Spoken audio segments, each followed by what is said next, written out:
బతుకమ్మ ఎత్తుకున్నట్టు నెత్తి మీద తెలంగాణ సమస్యలు ఎత్తుకొని తిరుగుతున్నాయి అలా. కాబట్టి నేను బలంగా మాట్లాడుతున్నాను. బట్ ఒక పార్టీలో ఒక సిస్టంలో ఉన్నప్పుడు నాయకుడు కోరుకున్న చేయాలి.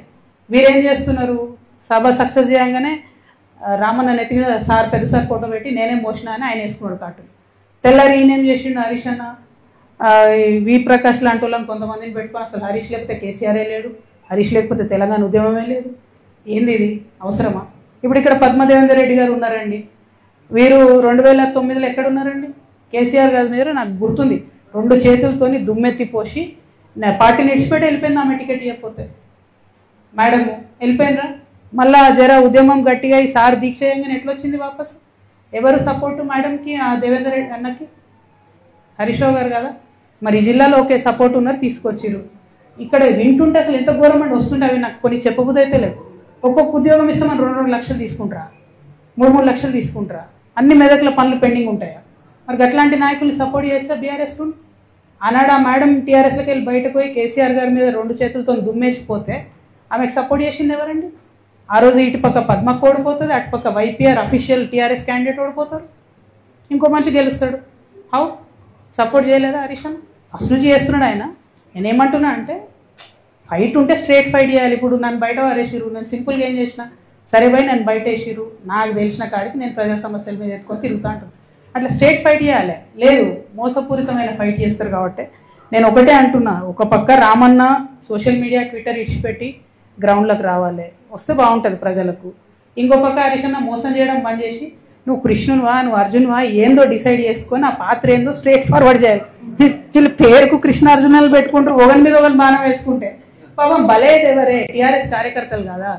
ఇప్పుడు నిన్న నిజంగా చెప్తున్నా, నేను వచ్చి మెదక్ జిల్లాలో ఉన్నా అంటే జూబ్లీహిల్స్ ఎన్నికల తర్వాత కొన్ని వేల మంది బీఆర్ఎస్ కార్యకర్తలు, కొన్ని వేల మంది నేను చెప్తున్నా, అక్క మీతో ఉంటాం, మీతో వస్తాం, వీళ్ళు నమ్ముకుంటూ ఉండలేరు. నేను కూడా చెప్తున్నా, తమ్ముళ్ళు మీరు వీళ్ళిద్దరు నమ్ముకుంటే వాళ్ళు ఒకరినొకరు బాణాలు వేసుకుంటే సరిపోతుంది. పక్కోని మీద వేయరు, పక్కపాటోని మీద వేయరు, మనోళ్ళనే. అరే ఇక్కడ నిన్న నేను ఒకరింటికి పోతే పాపం ఆయన పక్కకు పిలిచి చెప్తున్నాను, అక్క ప్లీజ్ మీరు నమ్మకండి, వీళ్ళు మన పార్టీకి చేస్తలేరు పని అంటే, నేనే లేను కదా పోయి పార్టీలు అంటే, లేదక్క మేము మీతోనే ఉంటాం, పార్టీ కార్యకర్తలకు మాత్రం ఏమాత్రం లాభం జరగలే అని చెప్తున్నారు. ఎవరండి ఈ జగదీష్ రెడ్డి ఎవరు చెప్పు, ఈ ప్రశాంత్ రెడ్డి ఎవరు చెప్పు, ఈ మదన్ రెడ్డి గారు ఎవరు, నిరంజన్ రెడ్డి గారు ఎవరు? ఏముండే వాళ్ళకు ఇప్పుడు ఎట్లున్నారు వాళ్ళు? కొన్ని కార్యకర్తలు ఉన్నారు, నేనే ఉన్నా, మీరు చూసుకోండి, నా ఆస్తిపాస్తులు లెక్కలు తీసుకోండి. 2014 ముందు ఏది ఉంది అదే ఉంది నా దగ్గర. ఛాలెంజ్ చేసి చెప్తున్నా, 3 ఏళ్ళు ఈడీ సిబిఐ నా ఎంటబడ్డది, కీసం ఎత్తనే మన ఉన్నదా నా దగ్గర అదనంగా? నాలాంటి ఉద్యమకారులు ఇక్కడ 100 మంది ఉన్నారు, దగపడ్డ ఉద్యమకారులు, వీళ్ళకి ఏముందండి? నేనేమంటున్నా అంటే బ్రదర్, నేను చెప్పాను, నేనేమంటున్నా అంటే టీఆర్ఎస్ పార్టీ కార్యకర్తలను ముంచుడు, నాయకులు పెరుగుడు, ఇది కరెక్ట్ కాదు. పార్టీ అనేది ప్రజల పక్షాన ఉండాలి, అవకాశం ఉంటే అట్లా పనిచేస్తే బాగుంటుంది. ఏమన్నారు? నేను చీట్ గురించి మాట్లాడతలేనే, నేను ఆస్తుల గురించి చెప్తున్నా. నువ్వు ఇంటలే బ్రదర్, నువ్వు ఆస్తుల గురించి చెప్తున్నాను, కేసు గురించి చెప్తున్నాను. కేసు గురించి మాట్లాడడానికి ఉండదు కదా, కేసు గురించి చెప్తాను నేను. బీఆర్ఎస్ పార్టీ కార్యకర్తలు, ఆస్తులు, ఉద్యమకారులు, మా గురించి నేను చెప్తున్నాను.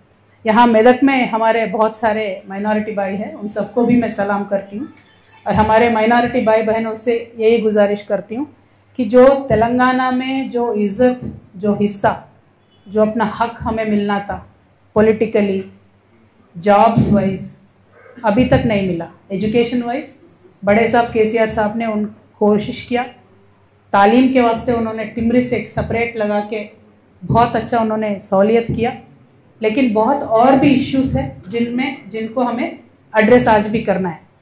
प्रोफेसर जयशंकर साहब हमेशा मुझे समझाते थे कि बेटी मैं उस्मानिया यूनिवर्सिटी में काम करता था, अब नीचे से लेकर ऊपर मैं जब तक मेरे क्लासरूम पहुंचता था तब तक आधी बार मैं सलाम करता था, आधे बार नमस्ते करता था।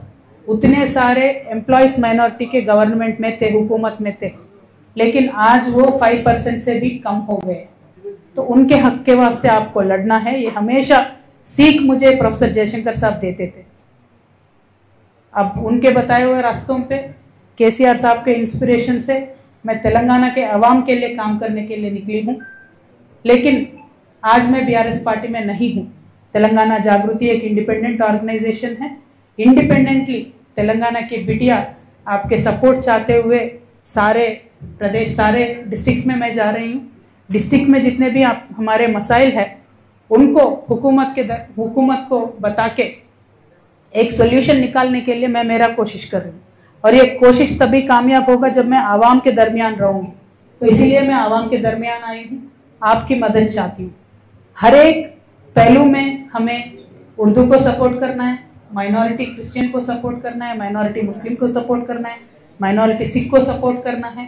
For example minority Urdu working journalist union है, उनको आज तक एक्रेडिशन नहीं मिला है, तो हमारा पूरा मदद है आपको भी एक्रेडिशन रेगुलर जर्नलिस्ट के जैसा मिलना चाहिए। आपको भी यहाँ जो मेदक में जर्नलिस्टों को घर दिए बता रहे उनमें भी आपको हक मिलना चाहिए। అయితే నిజమో కాదో మరి మీ జర్నలిస్టులకు ధైర్యం ఉందో లేదో నాకు తెలియదు, కానీ మీ జర్నలిస్టులకు ల్యాండ్ చేయడానికి కూడా పైసలు తీసుకున్నారని తెలిసింది నాకు. 3 లక్షల రూపాయలు తీసుకొని ప్లాట్లు ఇచ్చినట్టు తెలిసింది. 3 మూడేనా వాస్తవమేనేది? ఇక చూడు, నేనేం చెప్పాలన్నా, ఈ ఘోరమైన పరిస్థితి ఉన్నది మెదక్లో.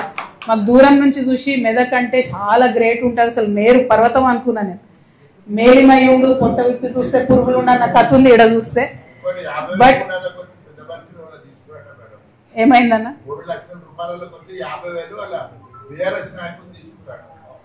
ఇక నేను ఎంత చెప్పాలన్నా ఇది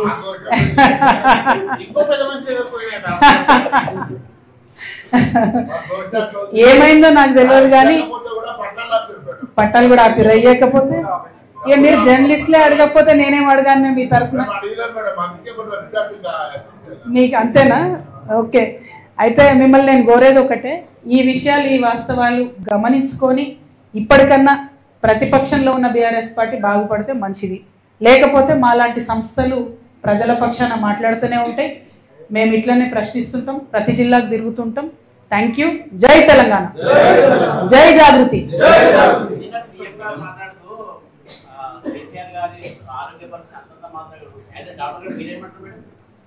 కేసీఆర్ గారు మంచిగా ఉన్నారు, చాలా బాగుంటారు.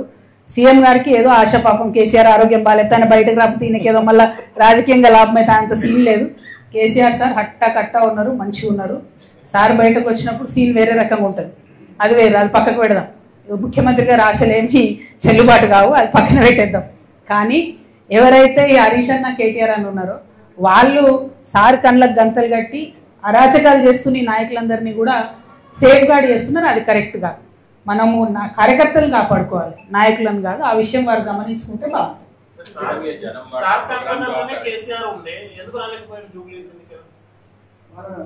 నేను బీఆర్ఎస్ పార్టీ లేని బ్రదర్, అది వాళ్ళనే అడగాలి.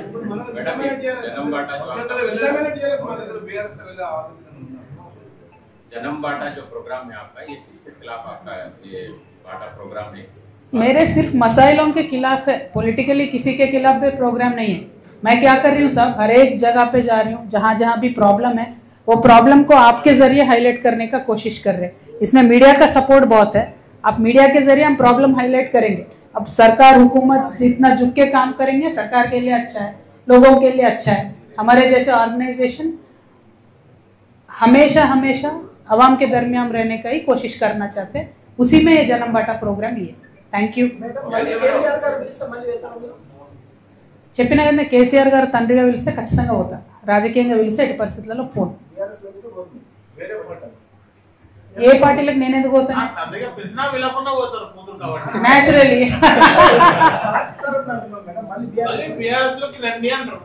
నేనేమంటున్నా బ్రదర్ అంటే, అసలు ఫస్ట్ బీఆర్ఎస్ నుంచి వచ్చినటువంటి నాయకురాలు, బీఆర్ఎస్ నుంచి గెంటివేయబడ్డటువంటి నాయకురాలిగా బీఆర్ఎస్ లో ఉన్నటువంటి లోటుపాట్లను చెప్తున్నాం. సరి చేసుకుంటే ఎవరికి మంచిది? తెలంగాణ బిడ్డలకు, తెలంగాణ కార్యకర్తలకు, బీఆర్ఎస్ లో పనిచేసిన కార్యకర్తలకు మంచిది కాబట్టి చెప్తున్నాం.